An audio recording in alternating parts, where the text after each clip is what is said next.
The story of Job, Ayub, a lesson of faith and patience ***. Job was one of the most righteous and God-fearing men of his time. God blessed him with great wealth, a loving family, and excellent health. Then came the greatest test of his faith. One by one, he lost all of his possessions. His children passed away. Soon afterward, his body was afflicted with a painful disease.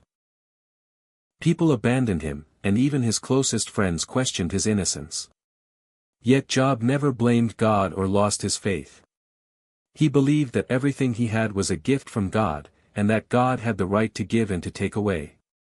His heart remained full of patience, gratitude, and unwavering trust.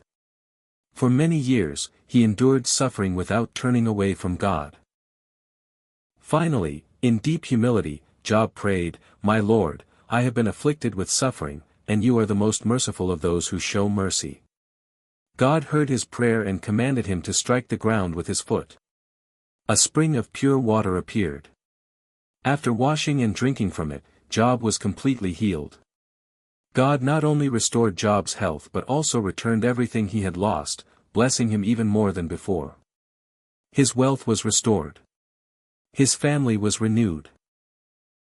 His honor was returned, and his life became a testimony to God's faithfulness. The story of Job is far more than an ancient account. It is a timeless reminder that true faith shines brightest during life's darkest moments. It teaches us that trials do not come to destroy our faith but to strengthen it. Even when every door seems closed, God's mercy remains near.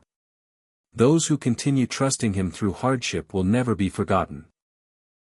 Patience always carries a greater reward than we can imagine. Job's life reminds us that God never abandons those who remain faithful. Every season of pain has an end. Every night is followed by a new dawn. Every trial is followed by God's perfect timing. And every promise of God will surely come to pass.